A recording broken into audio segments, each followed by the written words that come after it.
I love Star Trek, which is why I hate bad Star Trek. And welcome once again to Not Our Savior Month.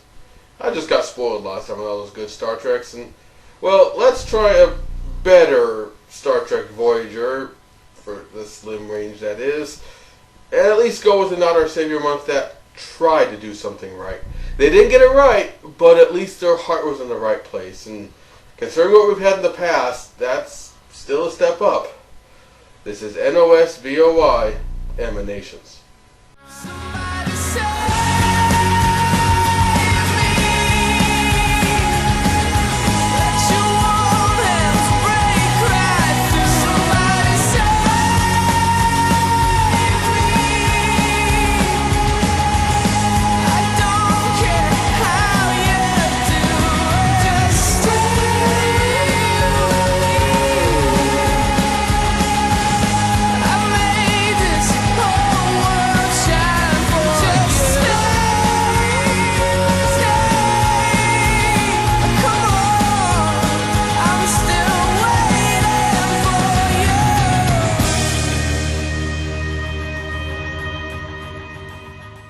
We begin the episode with Voyager approaching a planet where it's found a new element in all the asteroids that comprise the ring of that planet.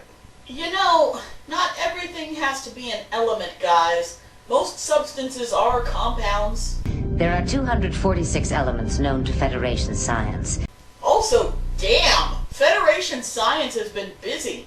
They've been cooking over 100 new elements in their test kitchens. The element appears to be stable. A stable transuranic element inside a natural environment. This is a first. Can you imagine what we could make with this stuff? Probe casings that could go into the core of a sun. Ultra-thin reactor shielding. They beam down to the asteroid because, of course, an asteroid in the ring of an uninhabitable planet would have a breathable atmosphere. Of course! They find some odd webs in the cave. No, please tell me it's not a giant spider. No, it's even stupider.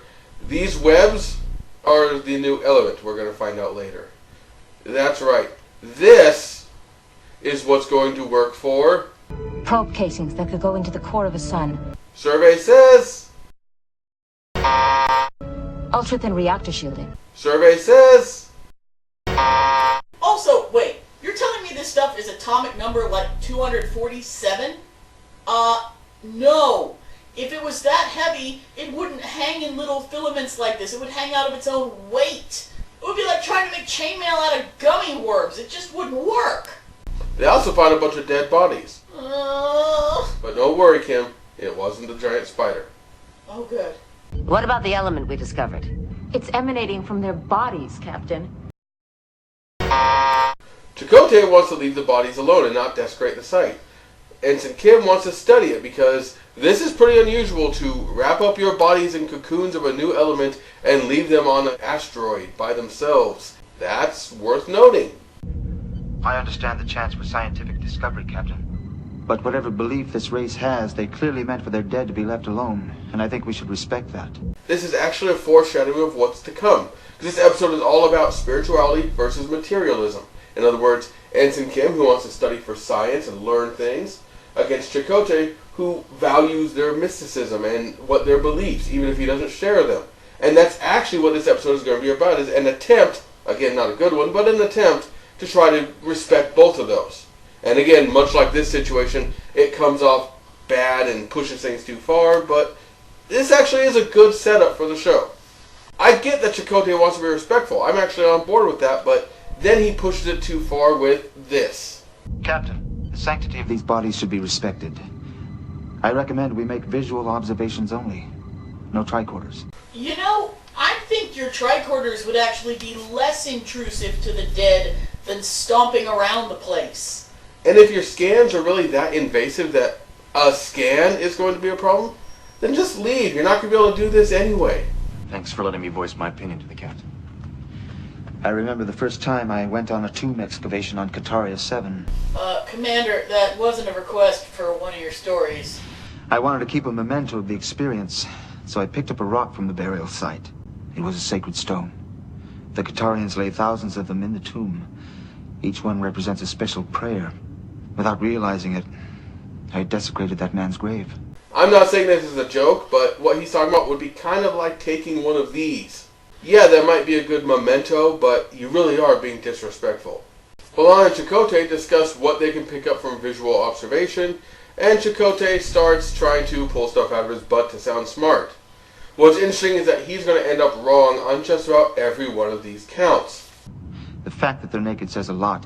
It means this race doesn't believe in dressing the deceased. No, these people actually do bury them in shrouds. The bodies have been arranged in poses of serenity. No, their pose is just the nature of the machine that they're in. And the lack of artifacts could indicate they don't believe any worldly goods can be taken into the afterlife. Well, it does turn out to be true. They don't believe you can take material goods from the world of the living into the afterlife, but they do believe in a bodily afterlife, so he's half right on that one. And they appear to be wrapped in the same biopolymer residue we found out in the passageway. What about the element we discovered?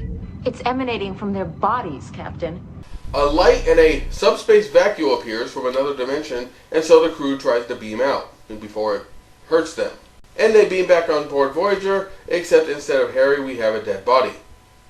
And if the dead body wasn't covered with webbing, we probably wouldn't notice for a while. Maybe we could just prop it up at his station, Weekend at Bernie's style. See how long it took Janeway to figure it out. B'Elanna suggests that they resurrect her because they have the technology to do so, and Chakotay protests. Because he values spirituality so much, he says, keep them dead. We can't interfere with this woman's natural process of death. How very Starfleet of you, Chakotay. Yes, we don't know the consequences, so let the dead remain dead. I could have saved that child. You were right not to try. Okay, again, I understand that you don't want to step in and tromp and ruin things, but at the same time, you're giving life. You can always re-kill them if you want to. So elsewhere, and I do mean elsewhere, Harry Kim appears inside the woman's coffin that he had just traded places with. And naturally, everyone inside is freaked out because they just gave this woman a funeral and someone's knocking from inside the coffin. So why did Harry Kim's clothes go through? Since hers didn't go through, everyone there beams on board naked. I don't know. I wouldn't have minded seeing a little Harry Kim skin. Well, of course you wouldn't mind. You love Harry Kim. Look, I just think he's kind of cute, okay? We see a man, whose name is Ladil, being given something, presumably by his wife. It's actually a burial shroud, one that's been passed down through his family generation after generation. Because, as we've seen, they lose their shrouds when they beam through their coffins. The fact that they're naked says a lot. It means this race doesn't believe in dressing the deceased. Give my love to your father. Tell him that the gorilla trees he planted have been in bloom for 3 years straight. Gorilla trees? The gorillas are so big, they should be kidnapping Pauline anytime now. The experts bring Harry Kim in to question him, as the first one who's come from the land of the dead. A fitting term for Voyager. Who is that? We're not sure yet. We think he came from the next emanation. Star Trek! The next emanation! Ladil sees Harry and starts to talk to him. Harry, pointing out that there are dead bodies in what this man thinks is heaven, seems to freak him out, for some reason. The thanatologist, studier of death, is named Naraya, and he comes to talk to Harry. Naraya is also convinced that Harry is from the land of the dead. Where you came from was another dimension. Another dimension. Yes.